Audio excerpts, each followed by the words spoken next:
Hello friend, अस्सलाम वालेकुम। मैं हूं आपका होस्ट इंजीनियर शकील अहमद बुज़दार। आप देख रहे हैं मेरा यूट्यूब चैनल पीक इन्फो। तो दोस्तों, आज की ये वीडियो मुअज़्ज़ज़ असातिज़ा कराम के लिए काफ़ी अहम है। इस वीडियो में मैं असातिज़ा कराम को ई ट्रांसफ़र के हवाले से गाइडलाइन दूंगा कि किस तरह government of the Punjab education department ने असातिज़ा कराम के ट्रांसफ़र पर से पाबंदी हटा दी है। और उन्होंने एक पॉलिसी भी 2020 में जारी कर दिया है, जो कि 2019 की पॉलिसी से थोड़ा सा मुख्तलिफ है।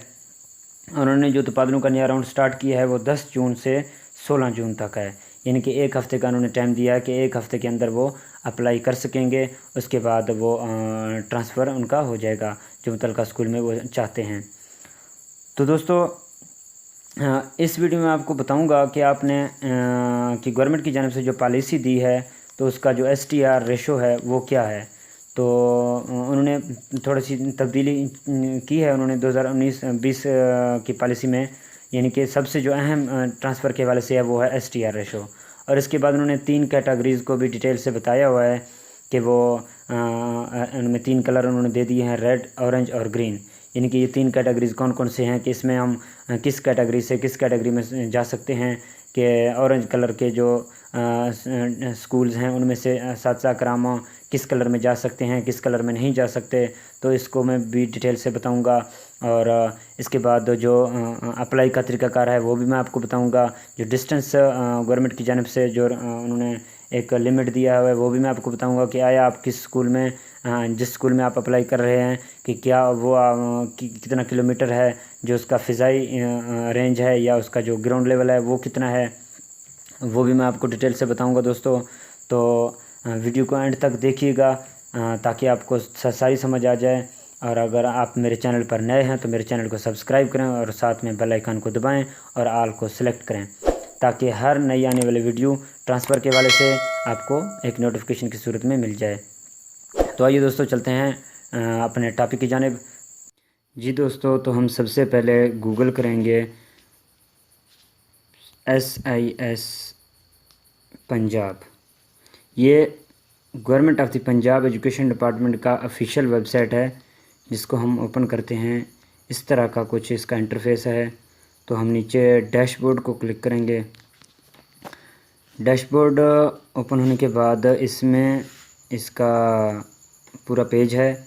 इसमें सबसे ऊपर लिखा हुआ है डिस्ट्रिक्ट, ऑल तहसील, मरकज़, स्कूल और कोड। और इसी तरह इनको सेलेक्ट करने के बाद हम अप्लाई कर सकते हैं ट्रांसफ़र के हवाले से। नीचे इस पेज में इनरोल्ड स्टूडेंट हैं जो नादरा की जानिब से वेरीफाइड हैं। और इसके नीचे रजिस्टर्ड टीचर्स हैं हमारे पास जो वेरीफाइड और अनवेरीफाइड हैं। इसी तरह इसका पूरा डिटेल है। तो इसमें हम इसके होम पर क्लिक करेंगे तो हमारे पास एक समरी ओपन होगा, जिसमें सबसे ऊपर है enrolment, teachers and staff, sanction post, e transfer, watch list. तो इसमें हम ट्रांसफ़र के हवाले से आज डिस्कस करेंगे। इसका जो पॉलिसी है ई ट्रांसफ़र को मैं ओपन करूँगा तो इसमें सबसे ऊपर जो दिया हुआ है submission of e transfer application is now open, कि ट्रांसफ़र के लिए एप्लीकेशन ओपन हो चुके हैं, हम अप्लाई कर सकते हैं। Application can be submitted from 10 June 2020 टू 16 जून 2020, यानी कि तकरीबन एक हफ़्ते का इन्होंने टाइम दिया हुआ है। 10 जून से 16 जून तक हम अप्लाई कर सकेंगे। उसके बाद ये क्लोजिंग डेट होगा इसका 16, और उसके बाद इसका मेरिट और इसका पूरा सिस्टम होगा। तो हम आज ये नीचे ब्लू कलर में लिखा हुआ है ट्रांसफ़र रूल्स अपडेटेड 3 जून 2020, यानी कि 3 जून को इनके रूल्स को अपडेट कर दिया गया है। 2019 के रूल्स के मुताबिक थोड़ा सा इसमें चेंजिंग की है इन्होंने। तो इसके ट्रांसफ़र रूल्स को मैं ओपन करूँगा तो ये मुझे ऑप्शन दे रहा है कि do you want to download this file in PDF। Yes, तो मैं इसको डाउनलोड करूँगा तो मेरे पास इसका ओपन हो जाएगा फाइल। तो मैं इस रूल्स को ओपन करूँगा।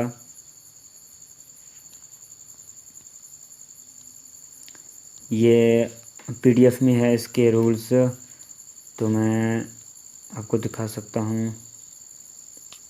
जी, तो ये इसके रूल्स ओपन हो गए हैं PDF format. Transfer rules for teacher in a school.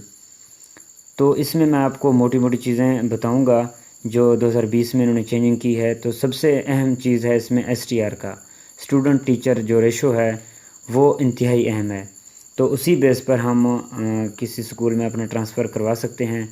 और इसमें तो सबसे पहले इसका जो पॉइंट है, teacher requirement of school, teachers allocation criteria for stand alone primary schools, यानी कि प्राइमरी स्कूल में इन्होंने एक रेशो दिया हुआ है कच्ची से 5वीं क्लास तक इनका जो रेशो है।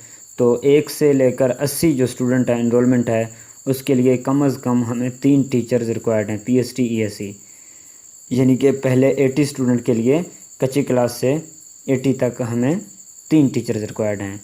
तो 81 से वो 4 टीचर्स हो जाएंगे, यानी कि 81 से 120 तक हमें 4 टीचर रिक्वायर्ड हैं। 120 से फिर 160 तक 5 टीचर्स। इसका मतलब ये हुआ कि इनका जो गैप है, यानी कि 80 से 80 से आगे 40 का इन्होंने इनरोलमेंट रेंज दिया हुआ है, यानी कि अगर 40 स्टूडेंट मज़ीद ऐड हो जाएं तो उसके लिए एक टीचर मज़ीद उसमें ऐड हो जाएगा। तो ये प्राइमरी पोर्शन हो गया। इसके बाद नंबर 2 पर teacher allocation criteria for primary section of non primary school, यानी कि ये वो प्राइमरी स्कूल हैं कि जो मिडल पोर्शन या सेकेंडरी स्कूल में ऐड हैं, यानी कि उन स्कूल्स में प्राइमरी पोर्शन का एक अलग उन्होंने फार्मूला बनाया हुआ है। तो इसमें कच्ची से 5वीं क्लास तक जो स्टूडेंट रेंज है, यानी कि 1 से 80, अगर आपका एनरोलमेंट 80 तक है तो आपको कम से कम 3 टीचर्स मिल सकते हैं। इसके बाद 81 से फिर 140 तक जा रहा है, उसके बाद 4 टीचर्स आपको मिल जाएंगे। तो प्योर प्राइमरी स्कूल्स में 81 से 120 तक का रेंज था, और इसमें 81 से 140 तक का रेंज है कि जिसमें 4 टीचर्स ऐड किए जाएंगे। इसी तरह इस सेकंड पोर्शन में इन्होंने तकरीबन 60 का रेशो रखा हुआ है। 140 से यानी कि 141 से फिर 200 तक उन्होंने 5 टीचर्स ऐड किए हैं। तो जो प्योर प्राइमरी स्कूल हैं उनके लिए इन्होंने 40 का रेशो रखा हुआ है, यानी कि जितने स्टूडेंट्स बढ़ते जाएंगे उतने टीचर्स बढ़ जाएंगे। और इसी तरह नॉन प्राइमरी स्कूल में, यानी कि वो प्राइमरी स्कूल जो मिडिल स्कूल एलिमेंट्री स्कूल में अटैच्ड हैं या सेकेंडरी स्कूल में अटैच्ड हैं, उनके लिए 60 का इन्होंने रेशो रख दिया है। तो इसके बाद पॉइंट नंबर 3 पर मैं आता हूँ। यहाँ पर teacher allocation criteria for elementary section 6, 7 और 8, यानी कि 6ठी क्लास से 8वीं क्लास तक इन्होंने बताया हुआ है कि टीचर रिक्वायर्ड SC SC या EST based on subject group, यानी कि इन्होंने सेक्शन बेस्ड पर इन्होंने रिक्वायरमेंट दी है कि number of section in 6, 7 and 8, तो 3 सेक्शन हों या 4 या 5 या 6। तो जब 3 सेक्शन हों तो उसके लिए इन्होंने कहा है कि एक टीचर अरबी का, एक फ़िज़िकल एजुकेशन का, एक ड्राइंग का, तो एक कंप्यूटर साइंस और एक इंग्लिश जनरल होगा, और एक उर्दू के लिए 2 टीचर्स ये हो गए, और एक साइंस मैथ के लिए, और एक हेड होगा। तो ये तकरीबन मिलाकर 3 सेक्शन के लिए ये 8 टीचर्स बनते हैं। तो अब अगर सेक्शन हमारे पास हों 4, तो हमारे पास अगर इनको गिनती मिलाएं तो ये 9 टीचर्स बनते हैं, और इसके साथ अगर 5 सेक्शन हो जाएं तो फिर 9, अगर 6 सेक्शन बन जाएं तो इसमें हम 11 टीचर्स ऐड करेंगे। तो इन्होंने नीचे पॉइंट दिया है for schools with secondary classes 9th and 10th the number of teachers SST SSC required is given as follows. तो ये उन्होंने ऊपर 6ठी से 8वीं का रेशो बताया था, नीचे टेबल में 9वीं और 10वीं का इन्होंने बता दिया है। तो इसके तो एक और नोट इन्होंने लिखा हुआ है, each section will be considered to comprise of 60 student, यानी कि हम कंफ्यूज हो जाएंगे कि एक सेक्शन में कम से कम कितने स्टूडेंट्स हों तब हमें टीचर मिल जाएगा। तो इसमें इन्होंने बताया हुआ कि तकरीबन 60 स्टूडेंट एक सेक्शन में होते हैं। अगर 60 से ज़्यादा स्टूडेंट्स हो गए एक सेक्शन में तो एक और टीचर मिल जाएगा। तो अब बात करते हैं पॉइंट नंबर 4। इसमें teacher allocation criteria for secondary section 9th और 10th के लिए इन्होंने बता दिया है। इसमें हम SST और SSC की बात करेंगे तो सब्जेक्ट ग्रुप के हवाले से, और इसमें number of section in 9th and 10th, अगर 9th और 10th के सिर्फ दो ही सेक्शन हैं तो एक टीचर कंप्यूटर साइंस, एक आर्ट्स इंग्लिश यानी कि उर्दू, इनमें से 2 होंगे, एक साइंस का होगा और एक मैथ फिज़िक्स और अपना हाँ, मैथ और फिज़िक्स के लिए एक ही टीचर है। तो ये कितने हो गए हमारे पास टीचर, 3, 4 और 5 टीचर्स हो गए। यानी कि अगर 2 सेक्शन हमारे पास सेकेंडरी पोर्शन में, तो हमें 2 सेक्शन के लिए 5 टीचर मिलेंगे। इसी तरह सेक्शन बढ़ते जाएंगे और टीचर्स भी बढ़ते जाएंगे। और इसी तरह नंबर 5 पर the enrolment number will be based on benchmark enrolment decided by the department. तो ये इंपॉर्टेंट इन्होंने बात की है कि जो इनरोलमेंट गवर्नमेंट ने ली है बेंच मार्क की मदद से, तो वही अपना इसके हवाले से मेरिट बनेगा और उसी हवाले से स्कूल्स का डाटा लिया जाएगा। और नंबर 6 पे computer science teacher will be only be required in school with computer lab. यानी कि जिस स्कूल में कंप्यूटर लैब नहीं है, तो वहाँ पर कोई कंप्यूटर साइंस का कोई टीचर अप्लाई नहीं कर सकता। Number 7, in terms of teacher requirement school will be decided into 3 categories for each subject group. यानी कि इन्होंने 3 हमें ग्रुप दे दिए हैं, 3 कलर के। एक फर्स्ट है category red, second category orange और थर्ड कैटेगरी ग्रीन। तो ये 3 कैटेगरी हैं जो STR के मुताबिक यानी कि ट्रांसफ़र के अहल हो सकते हैं। ये रेड स्कूल कौन से हैं हमारे पास, एटलीस्ट 1 टीचर इज़ रिक्वायर्ड। वो स्कूल जो रेड हैं उनको एक टीचर रिक्वायर्ड है, कम से कम एक टीचर रिक्वायर्ड है, ज़्यादा भी हो सकते हैं। और कैटेगरी ऑरेंज में क्या है, at least 1 teacher surplus. Orange colour के स्कूल्स में एक टीचर कम से कम सरप्लस है। और green category the number of teachers is exactly as required. यानी कि ये ऐसा कैटेगरी है, ये ग्रीन कलर में जो स्कूल्स हैं उनके जो जितने टीचर्स रिक्वायर्ड हैं वो फिल हैं। यानी कि इस ग्रीन स्कूल्स में से कोई टीचर भी अपना ट्रांसफ़र नहीं करवा सकता। अलबत्ता ऑरेंज में से जो टीचर सरप्लस हैं वो अपना ट्रांसफ़र करवा सकते हैं। कहाँ करवा सकते हैं, वो ओनली रेड कलर के स्कूल्स में जा सकते हैं। वो ग्रीन कलर के स्कूल्स में भी नहीं जा सकते और सिर्फ यानी कि रेड कलर में जा सकते हैं। और ना ही रेड कलर में से कोई टीचर अपना ट्रांसफ़र ऑरेंज कलर में या ग्रीन कलर में करवा सकता है। सिर्फ ऑरेंज कलर से रेड कलर में टीचर अपना ट्रांसफ़र करवा सकते हैं, क्योंकि रेड कलर में उनको टीचर्स की रिक्वायर्ड है, उनको ज़रूरत है। इसके बाद हमारे पास है point number 9, teacher will never be allowed to transfer in the orange और ग्रीन स्कूल। यानी कि वही बात हुई अभी मैंने बताया कि वो ग्रीन और ऑरेंज कलर में अपना तबादला नहीं करवा सकते, क्योंकि उनको टीचर्स की रिक्वायरमेंट है। इसके बाद मैं डेजिग्नेशन पे आता हूँ। Point B, designation to post inter transferability. यानी कि जो the following table defines the sanction post to which a teacher of certain designation is eligible to transfer. यानी कि जो टीचर अपना ट्रांसफ़र करवा सकता है, इसका मतलब है अगर एक अरबी का टीचर है तो वो अरबी के ही पोस्ट पर अप्लाई कर सकता है, सेम पोस्ट और सेम सब्जेक्ट पर वो अप्लाई कर सकता है। इसके बाद है ये डेजिग्नेशन हो गया, इसका डिटेल पिछले भी उसी में सेम था, 19 पॉलिसी के मुताबिक वो भी वही सेम है। इसके बाद मैं बात करता हूँ calculating the score for application. ये एक इम्पॉर्टेंट बात की है, जिस तरह STR इम्पॉर्टेंट था, इसी तरह ट्रांसफ़र मेरिट बनाने में इनका अहम किरदार है। जिसमें सबसे पहले है डिस्टेंस, जिसके 20 मार्क्स हैं। उसके बाद टेन्योर, उसके 30 मार्क्स हैं। इसके बाद सीनियरिटी, उसके 20 मार्क्स हैं, ये हो गए 70 मार्क्स। इसके बाद डिवोर्स के मार्क्स हैं, तो ये हो गया 85। और इसी तरह डिसेबिलिटी के भी मार्क्स हैं 10, तो ये 95। इस तरह विडो के 10 मार्क्स हैं, वेडलॉक के 5 मार्क्स हैं। तो ये कुल मिला के सारे मार्क्स जो है ना ऐड होकर पूरा मेरिट बनता है। तो आइए डिस्टेंस की बात करता हूँ मैं। तो 0.5 marks for every kilometre after 8 kilometres for cadre of tehsil. यानी तहसील के अंदर 8 किलोमीटर के बाद मार्क्स मिलेंगे डिस्टेंस वाले को, जो डिस्टेंस की बेस पर अप्लाई कर रहा है।